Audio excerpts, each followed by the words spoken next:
Is there any point to learning? Now, if you're listening to this podcast, you may be wondering, what on earth am I asking? Of course there's a point to learning. It helps us grow and it helps us develop. What am I asking? So let me explain. I saw the most shocking thing in this week's Torah portion. When God warns about the plague of the death of the firstborn, God says it's going to happen around midnight.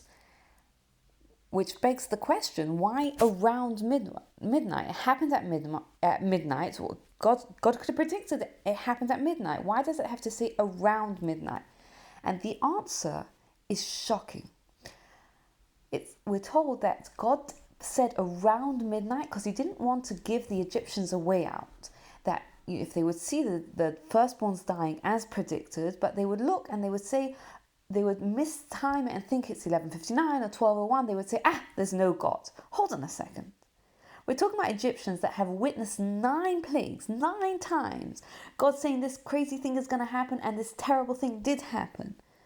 And they themselves said this is the hand of God. And all of a sudden we're worried because they may think it's 1 minute off. They're going to throw the towel in and say there is no God.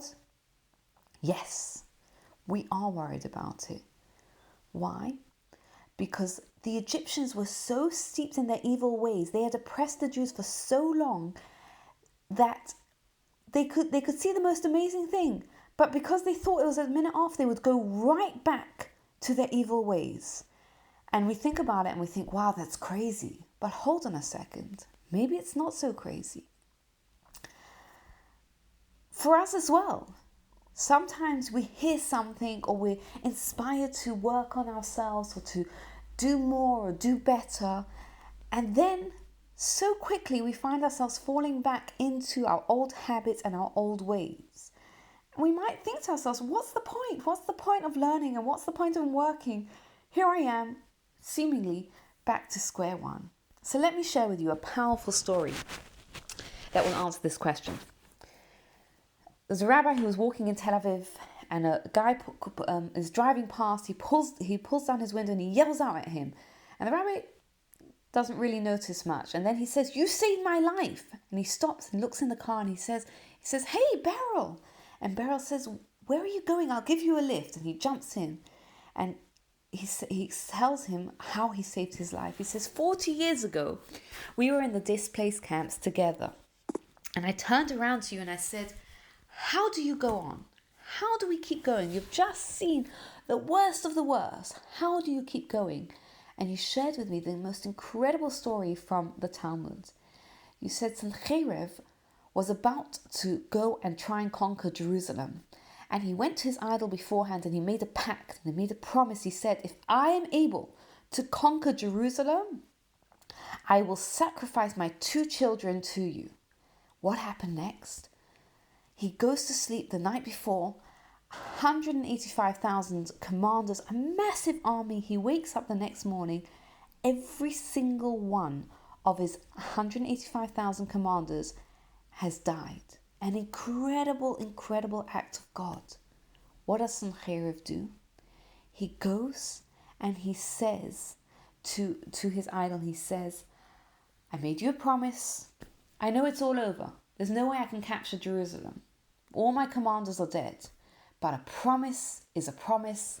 And I am going to still sacrifice my children. And you turned around to me and you said, that force, that resilience over there was used for the bad. But you should know that God created the world with equal forces. So that means if you see the force of evil, there is an equal untapped force of goodness in this world. And if he could keep going no matter what, then we can keep going no matter what. And when I heard that, it seeped into me and I was able to keep going. And so that answers why, yes, of course, we have to keep learning. Because as someone told me today, when we learn, it seeps into us. And it changes us from within. And when we keep on working, yes, we fail sometimes, but it's a process. And that changes us from within. So that eventually we become those people that we can be faced with difficult times and difficult temptations.